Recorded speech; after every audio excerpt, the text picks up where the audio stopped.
ದರ್ಶನ್ ಅಭಿಮಾನಿಗಳಿಗೆ good news. ಹೌದು ಸ್ನೇಹಿತರೆ, ಒಂದು ದರ್ಶನ್ ಡಿ ಬಾಸ್ ಅಭಿಮಾನಿಗಳಿಗೆ ಗುಡ್ ನ್ಯೂಸ್ ಅಂತಕ್ಕಂಥದ್ದನ್ನು ನಾವು ಇಲ್ಲಿ ಹೇಳ್ಬೋದು.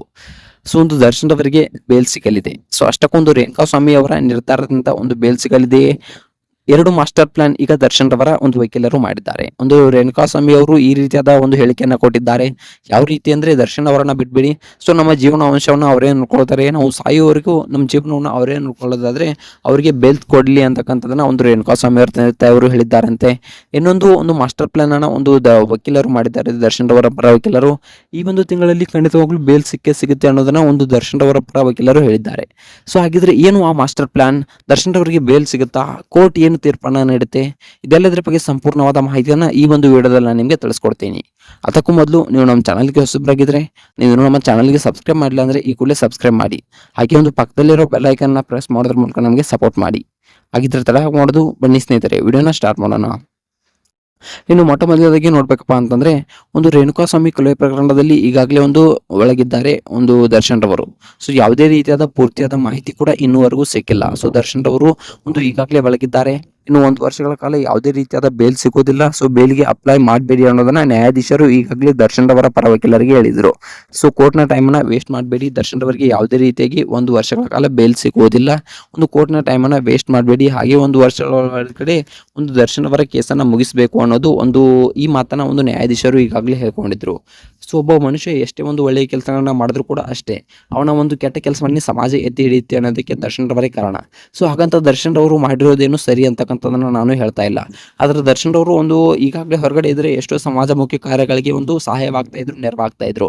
ಸೊ ಯಾಕಪ್ಪ ಅಂತಂದ್ರೆ, ತಮ್ಮ ಮನೆ ಬಾಗಿಲಿಗೆ ಬಂದಂತವರಿಗೆ ಯಾರಿಗೂ ಕೂಡ ವಾಪಸ್ ಕಳಿಸಿಲ್ಲ ಡಿ ಬಾಸ್ ದರ್ಶನ್ ರವರು. ಅಂತಹ ದರ್ಶನ್ ರವರು ಈಗ ಒಳಗಿದ್ದಾರೆ. ಸೊ ಎಷ್ಟೋ ಸಮಾಜಮುಖಿ ಕಾರ್ಯಗಳು ಇಂದಿಗೂ ಕೂಡ ಹಾಗೆ ನಿಂತ್ಕೊಂಡಿವೆ ಅಂತಕ್ಕಂಥದ್ದನ್ನ ನಾವು ಇಲ್ಲಿ ಹೇಳ್ಬೋದು.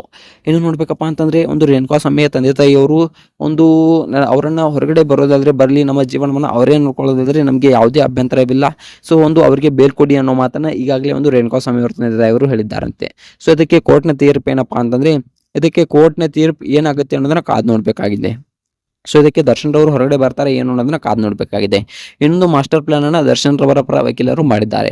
ಸೊ ಇದು ಏನಪ್ಪಾ ಅಂತಂದ್ರೆ, ವೃತ್ತಿ ಹಾನಿ ಮತ್ತು ಒಂದು ತಾಯಿಯ ಅನಾರೋಗ್ಯವನ್ನ ಇಟ್ಕೊಂಡು ಬೇಲ್ ಕೇಳುವ ಒಂದು ಯೋಚನೆಯಲ್ಲಿ ಒಂದು ದರ್ಶನ್ ರವರ ಪರ ವಕೀಲರು ಇದ್ದಾರೆ.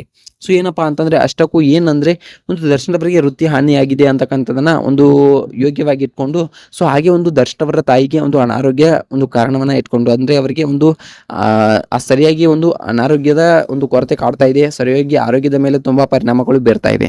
ಸೊ ಇದನ್ನ ಒಂದು ಮೇನ್ ಪಾಯಿಂಟ್ ಆಗಿ ಇಟ್ಕೊಂಡು ಒಂದು ದರ್ಶನ್ ಅವರ ಪರ ವಕೀಲರು ಇಟ್ಕೊಂಡು, ಸೊ ಇದನ್ನ ಒಂದು ಕೋರ್ಟ್ ನಲ್ಲಿ ಇಟ್ಕೊಂಡು, ಈ ಒಂದು ಪಾಯಿಂಟ್ ಅನ್ನ ಇಟ್ಕೊಂಡು ದರ್ಶನ್ ಅವರಿಗೆ ಬೇಲ್ ಕೇಳುವ ಒಂದು ಸಾಧ್ಯತೆಯಲ್ಲಿ ಒಂದು ದರ್ಶನ್ ಅವರ ಪರ ವಕೀಲರು ಇದ್ದಾರೆ. ಸೊ ಇದಕ್ಕೆ 100% ಬೇಲ್ ಸಿಗುತ್ತೆ ಅನ್ನೋದನ್ನ ದರ್ಶನ್ ಅವರ ಪರ ವಕೀಲರು ಹೇಳಿದ್ದಾರೆ.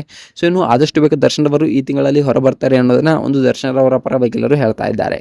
ಇನ್ನು ನೋಡ್ಬೇಕಪ್ಪ ಅಂತಂದ್ರೆ, ದರ್ಶನ್ ಅವರ ಈ ಒಂದು ಮಾಹಿತಿಯನ್ನ ಕೇಳ್ಬಿಟ್ಟು ಕೆಲವೊಂದಿಷ್ಟು ಜನ, ಇಲ್ಲ ದರ್ಶನ್ ಅವರು ಹೊರಗಡೆ ಬರಬಾರ್ದು, ಅವ್ರು ಮಾಡಿರೋ ತಪ್ಪಿಗೆ ಒಳಗಡೆನೆ ಇರಬೇಕು, ಅವರು ಮಾಡಿದ ತಪ್ಪಿಗೆ ಒಂದು ಅನುಭವಿಸಬೇಕು ಒಂದು ಅಂತಕ್ಕಂಥದ್ದನ್ನ ಹೇಳ್ತಾ ಇದ್ದಾರೆ. ಇನ್ನೊಂದಿಷ್ಟು ಜನ ಏನ್ ಹೇಳ್ತಾ ಇದಾರೆಪ್ಪ ಅಂತಂದ್ರೆ, ದರ್ಶನ್ ಅವರು ಆದಷ್ಟು ಬೇಗ ಹೊರಬರ್ಲಿ, ತಮ್ಮ ಸಾಧನೆಯನ್ನ ಮತ್ತೆ ಮುಂದುವರಿಸಲಿ, ಅವರು ಮಾಡಿರೋ ತಪ್ಪಿಗೆ ಈಗಲೂ ಕೂಡ ಪಶ್ಚಾತ್ತಾಪವನ್ನು ಪಡ್ತಾ ಇದ್ದಾರೆ ಅಂತಕ್ಕಂಥ ಕೆಲವೊಂದಿಷ್ಟು ಜನ ಹೇಳ್ತಾ ಇದ್ದಾರೆ. ಸೊ ದರ್ಶನ್ ಅವರು ಹೊರಗಡೆ ಬರ್ಬೇಕಾ ಅಥವಾ ಅವರು ಮಾಡಿರೋ ತಪ್ಪಿಗೆ ಒಳಗಡೆ ಇರಬೇಕಾ? ಇದ್ರ ಬಗ್ಗೆ ನಿಮ್ಗೆ ಏನಿಸ್ತೆ ಅನ್ನೋದ್ರ ಕಮೆಂಟ್ ಮಾಡಿ.